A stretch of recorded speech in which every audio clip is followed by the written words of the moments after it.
Hey everybody, welcome back. It's me, Kevin, and I hope that your day or night, whenever you're watching this video, is going great, fantastic. Thank you so much for tuning in with me again, and it's a pleasure to have you here. If you're new to the channel, don't forget to hit that subscribe button. Tap that like so you never miss a video that I post. And before we dive into today's video, I want to say from the bottom of my heart, thank you to everyone who's taken the time to call our partner Chapter for their free Medicare help. I'm absolutely overwhelmed by the amount of comments and incredible feedback that I'm reading about all the money that you're saving. It means the world to me, folks. So make sure you give them a call, 270-467-2426. And a huge thank you to everyone subscribing and watching my videos. I couldn't do this without you. In today's video, I want to talk about why we need to understand that we can work together. There's so much being said about Senator John Fetterman, and to me, it just doesn't really add up. What Senator Fetterman gets is that even if we have different beliefs, we can still collaborate to tackle the issues that matter to people. We don't have to agree on everything, but we can work together. Think about it like this.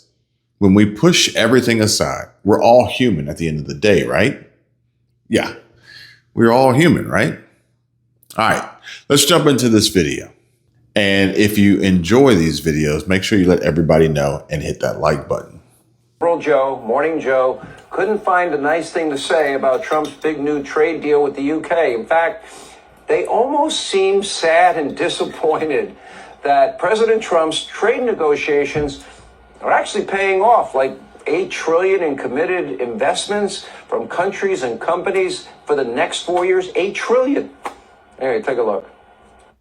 Maybe there's a deal in Canada to happen. The same thing with President Sheinbaum in Mexico. I think you look for what's most likely. Most likely those trade deals are going to come from leaders that he's more comfortable with. And he certainly, again, says he's very comfortable with Keir Starmer. Yeah, no question there. For President Trump, diplomacy is very personal. I mean, there's a degree of that for most presidents, but this one in particular, it's really whether or not he likes you. This is relatively low-hanging fruit. If you can't get a trade deal with the longest-standing and loyalist United States ally anywhere in the world over generations, you're going to be in trouble when you're dealing with some of the more obstreperous countries around the world. It just isn't stop. The state-run legacy media mob, Democratic Party, they just hate Trump so much. They're so addicted to this hate, seemingly rooting for America, and that means all of you to fail. They don't just hate President Trump. They also hate us. You, his supporters, and even other Democrats that don't completely fall in line. You know, political differences no longer tolerated inside the Democratic Party. Take a look at how they're currently treating John Fetterman.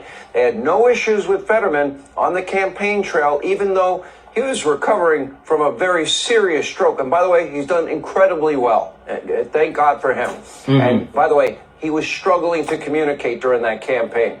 But now that the senator has broken ranks and he's doing a lot better cognitively, a lot better, but God forbid he broke ranks with his party on just really a few issues, on the borders, on Iran, and on Israel. Okay. That's it. Now the knives are out for John Fetterman. One hit piece after another, one attack after another. Now Republicans are defending him. They don't agree with most of the other issues. Tom Cotton remarked, quote, John Fetterman and I have our differences, but he is a decent and genuine guy. The radical left is smearing him with dishonest, vicious attacks because he's pro-Israel, and they only want reliable anti-Israel politicians. Now, his fellow Pennsylvania Senator, Dave McCormack, also coming to Fetterman's defense, quote, it is time to put politics aside, stop these vicious personal attacks against Senator Fetterman and his wife and his health. While we may have many differences, we are both committed to working together to achieve results for the people of Pennsylvania and make their lives better. He is authentic, decent, principled, and a fighter. These disgraceful smears against him are not the John that I know and respect. Sadly, it's so revealing. Zero tolerance. This is the party of rage. The Democratic Party, the party of diversity of thought, no, that party doesn't exist. This is the party of censorship. This is the party of big government control. high taxes, regulations, broken promises, bankruptcy, climate change, no paper straws, no freedom. You can't have your air conditioner, gas stove, washer, dryer. However, private jets for elitists that are fighting the oligarchs, that's okay. Open borders that allows in known terrorists, murderers, rapists, cartel members, gang members, that's okay. Forget about the safety and security of the American people. And open jails for criminals, lawfare for people like Donald Trump and anyone around him, and of course, men playing in women's sports. The party of compassion, they won't even call or stand up for mothers that lost their children because of their open borders policies, or even a young man who beats cancer. None of it makes sense, but I guess rage doesn't make sense, does it? Friends, can I call you friends? Let's come together with open hearts, because at the end of the day, we're all human, yearning for a better future.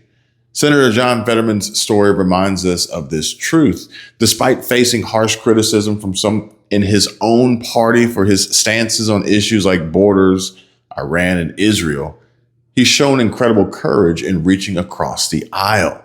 Republicans like Senator Tom Cotton and Dave McCormack have stood by him, praising his authenticity and dedication to the people of Pennsylvania. Their support proves we don't need to agree on everything to work together for the common good. I'm genuinely moved by the progress that we're seeing, like President Trump's trade deal with the UK, which promises $8 trillion in investments over the next 4 years.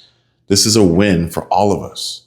Proof that keeping promises to the American people can lift everyone up. Yet, it breaks my heart to see division fueled by some in the media and politics who seem to focus on tearing down rather than building up. We deserve better than that. We deserve leaders who listen, who care, and who see beyond party lines. Let's set aside the noise and remember what unites us. The American people are watching, and they see leaders like Fetterman and Trump striving to make life better, whether through collaboration or bold action. I believe in our ability to sit at the same table, share our differences, and find solutions together. It's not about left or right. It's about doing what's right for our communities, our families, and our future. With compassion and understanding, we can make that happen hand in hand. More news to come, so stay tuned and locked into my channel. Give Chapter a call for your free Medicare help, and let me know which plan they helped you find and how much money it is saving you, if any. Thanks for watching, and I'll see you on the next one.